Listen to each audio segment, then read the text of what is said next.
P. This is 3 P's on the pod. I'm your man, Jay Breezy. JJAK Anonymous.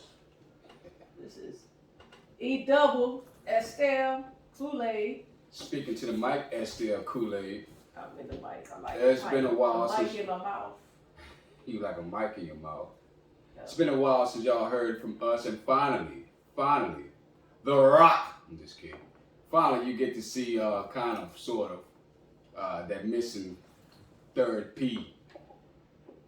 What up, third P? I'm still anonymous, but I've been around. Okay. Where you been? One-eyed Jack. Where your eye? Yeah. I got a net on, not a net like a bug, but a net. A net on my eye? Oh, yeah, surely does. I still can see you. Look into the camera. I still can see y'all. Yo, check it out. So, what we want to talk about today and discuss is this thing called relationships that we all know about. You know what I'm saying? And we want to talk about all aspects of it, like knowing when to know when it's over, knowing when to know when to go, knowing when to know when not to continuously play with your partner's mind and your partner's life in general, or wasting your partner's time. So, yeah, we're gonna set it off like this, Mr. AK-47JJ. What's your take on it? Relationship. Well, Yeah. yes. Oops, I thought that was good. Well, my past experience with that. Can't take it for granted. Can you stop chewing? No, I just love these little gummies, man. They're so good. They flavorful. All right, let's jump. Let's. He's gonna tell his real name, but then he's gonna say your numbers. Who did? All right, set it off, man. Well, my take on that is you never know what direction it's going to go. You can go north, east, south, west. But at the end of the day, you got to play the cards that you're dealt. You got to learn how to be a gambler when it comes to relationships. Because you never know what direction it's going to head. You never know what hand you're going to get dealt. In my experience, I have had some pretty good relations, but when they do turn south, they do turn south. And sometimes you just gotta sit back and say, do I really want to do this, proceed with this relationship, or do I want to get away from this relationship? But you stick with it and you try and you get all types of situations that happen. And I done had a lot of situations that happen. I done had some good girls. They good in the beginning, but in the end, it's a disaster. And we're not going to talk about the good times. Hold on. We're going to talk about. Do you look in the mirror though? I'm solid. I'm a solid nigga. So I'm not gonna switch up for no one. They know what they get when they get it. So you saying you have no faults when things go wrong in a relationship? No, I'm not saying I'm at fault. I'm not saying that. What I'm saying is I'm not going to change for anyone. They know what they get from the start. Okay, so you're saying you're authentic from the beginning. From the beginning. Okay. Wait a minute, but that's not how a relationship works, though. Sometimes you gotta give a little bit to get a little bit. Like, you might not be used to certain things that she does, and she be like, okay, maybe I can work on this. And then you say, well, I can work on this, and then y'all equal. Like with me, I don't know if it's a good thing or a bad thing. Cup half empty, half full. I don't want to settle for a relationship, but at the same time, am I being picky with the relationship? You know what I'm saying? So if I'm in a relationship and I know with me, I've backed out of relationships because I'm not gonna stop talking to T. I'm not gonna stop, and not talk. Because of male friends that you have that they like, yo, you know, we can't have a whole relationship and you still accepting phone calls for people that's locked up. But my argument to that is everybody break up don't hate each other. Facts. Oh. Yeah, everybody that break up don't hate each other. Mm-hmm. So if I feel like that I'm gonna hold some of my friends down that was locked up on the strength that I know if I was locked up they would hold me down, sometimes that causes problems in my relationship. Then how is it on the other side, like vice versa? Are you okay with like a guy you're in a relationship with, like still having close female friends or ex-girlfriends that they've been with but they now good friends? Are you intimidated by that type of relationship? Keep it real. Not at all. Mm-mm. What about you? If you sneaking and going back and talk, yeah. But if you didn't came to me and said, you know what I'm saying, this is what it is, we're still cool, we still this, we that, okay, that's fine. That's fine. Like I said, everybody break up, don't hate each other. Mm-hmm. Well, you know, it all, in my opinion, it all comes down to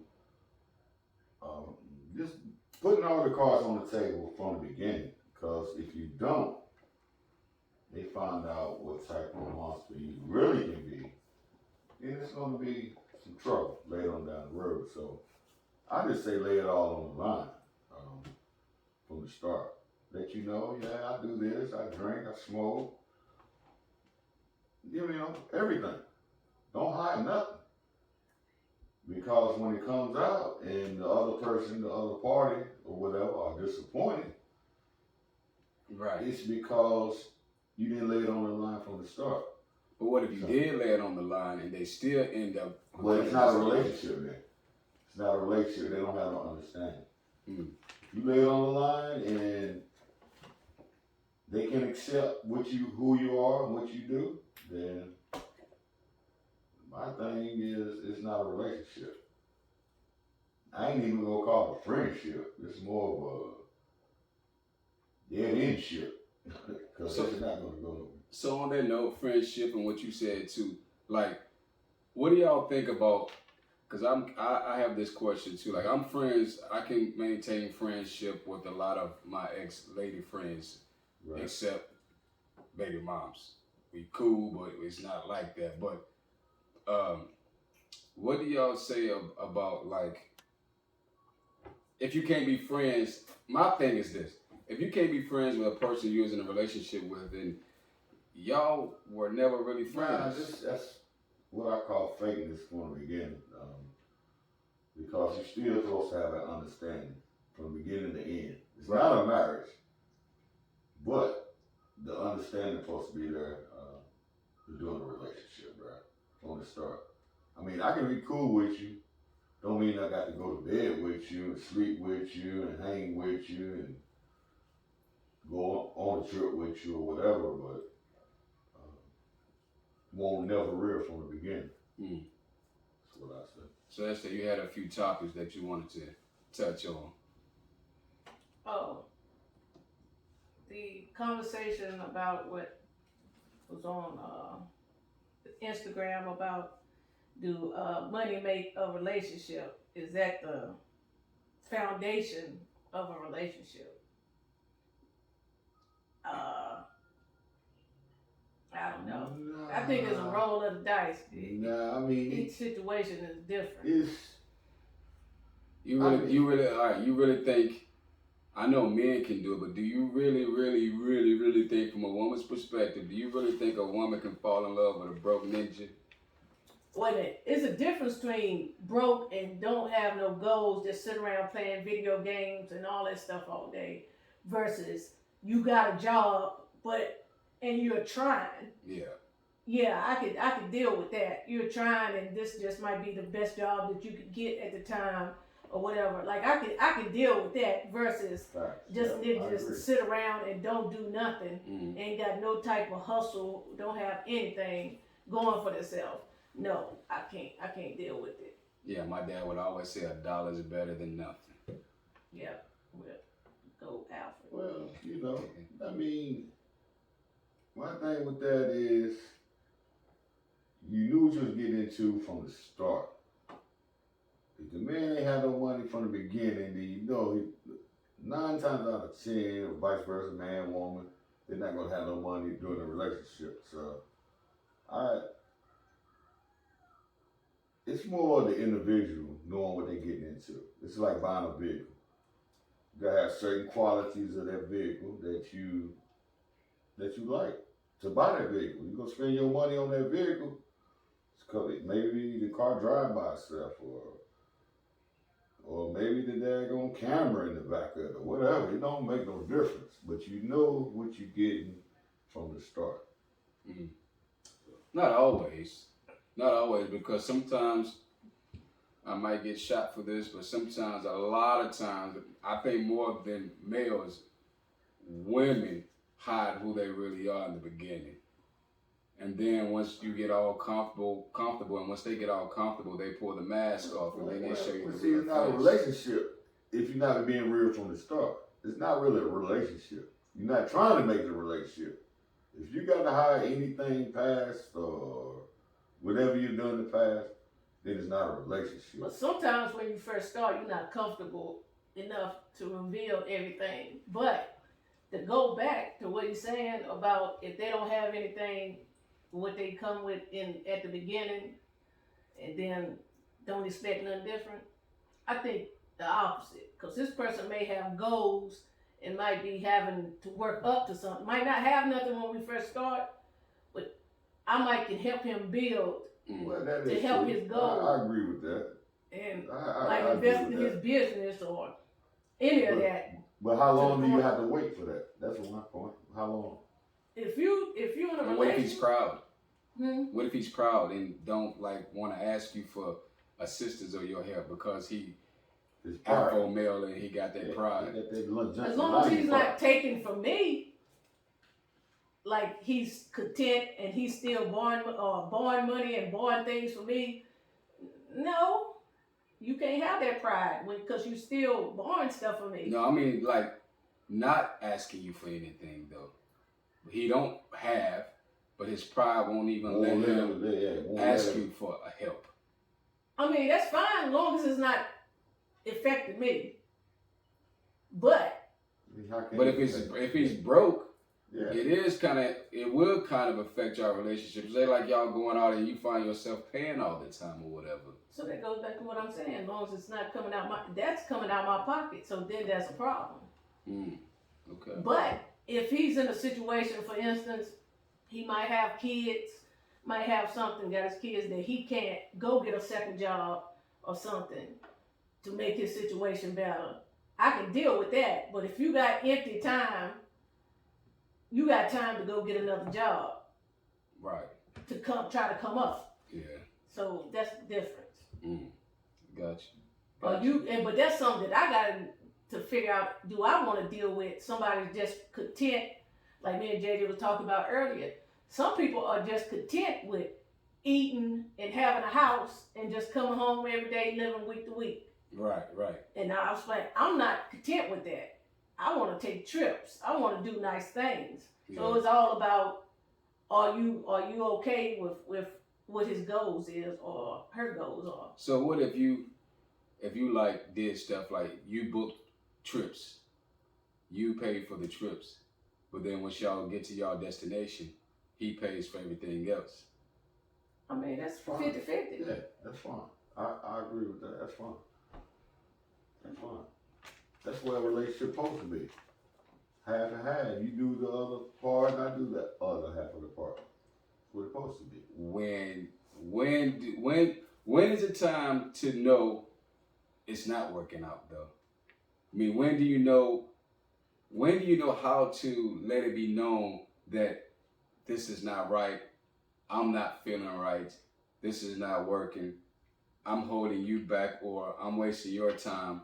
Like, because there's a lot of situations with couples who aren't happy, but I don't know if they're afraid to hurt the other one or afraid to not know what's going to be on that other side once they step out. Well, what is it like a vehicle?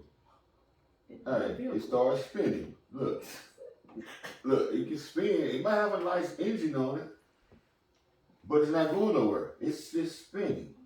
It's not going. It's not itself. You see what I'm saying? It sounds like a transmission issue. Yeah, it sounds like a woman or a man issue. You're not going nowhere. Your relationship is at a standstill. And once it be at a standstill, then that's when you figure, hey, I thought I was compatible with this person, but it's quite obvious it's not moving forward. It just stands at a standstill. So once that relationship can continue moving forward, then you know it's working. But if it's at a standstill, then you know it's some problems. It's something wrong. Let me back up some. I wanted to give an example of when you were saying about taking a trip and she paid for this and they pay for that.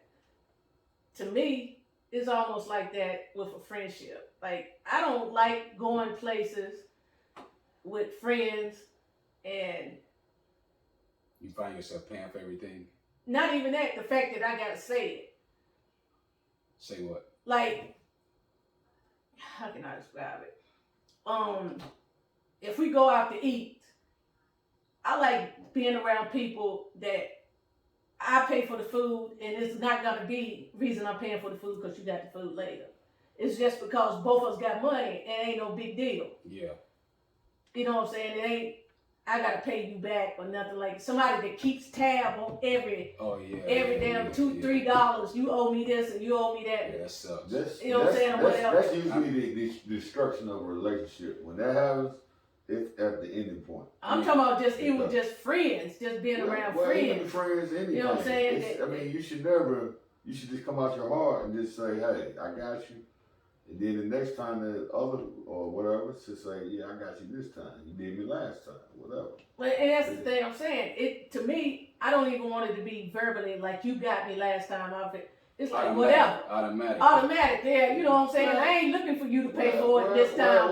You don't want to get to the point where this man is just tearing his dividends up, his pocket all tore up. And it's like the 30th time, 40th time. No, but I get what she's saying though. Like I hear what you're saying, but what you're saying is like the other person ain't never paying for nothing. Right. But what she's saying is like you both do it at different times. You don't say nothing. Say like the three of us go out all the time, right? Then I pick up the tab one time, and then the next time I'm ready to pay again, and then you be like, no, I got it, or she'll say, no, I got it. You know, for example, right? Yeah. But nobody's keeping tab of who got it last time. Nobody's keeping tabs of what you paid for and you gave me down, you know what I'm saying, $2 worth of gas or whatever. Yeah. Everybody got it, so it ain't no big deal. Like that same way I feel like in a relationship, like even if I paid for the trip and paid for that, I know sometime in the future you gonna end up paying for it and it's all gonna even out. It's not no big deal. Or it can be like, say like we going out or whatever, and you going in your pocket. I'm like, no, I got it. Yeah, I got this. And I see what you mean. But it's not. We're not keeping tabs. It's just that's how we do it. Yes, that's how we do it. We know what it is. You know. Yeah. Well, you know, like friendships, relationships, all that. It can't be equal. It can't be equal when it comes to all that. Okay, what about selling for convenience? Like, that's one of my things. I know, I was waiting for you to bring it up. That's what I meant. But just settling for convenience, like you're freaking miserable, but you're comfortable, you're content, but you're not really happy. You're not really having sex all the time anymore, like in the beginning, you know. But what do you do then? Do you continue living like that, or do you sit down and have a discussion, and then after you have a discussion and it's still the same old thing? What do you do? Well, to be honest with you, I'm gonna be blunt about it. What do you do? Oh, you turn the question around? No. I'm just asking. Listen, for number one, you pray about it. You know, prayer is number one in our lives. You pray about it. And hopefully God will reveal you the right answer. And if you're still content about it, I'm listening. Then it may be time to maybe take a look at yourself or take a chill pill with the so-called relationship. You said the magic word. take a look at yourself. Look in that mirror. Because one person could be happy and doing all they can to make the relationship work out, but the other person could just be like in a situation to where they just don't even know what they want or if they happy or not. Yeah. But do they continue stringing that other person along, or do they look in the mirror, realize they might be the problem, and they you can't speak for them. You can only speak for yourself. No, that's what I'm saying. Like, right, yourself. Yeah. You got to look at yourself, because you try to speak for them, they might have a different theory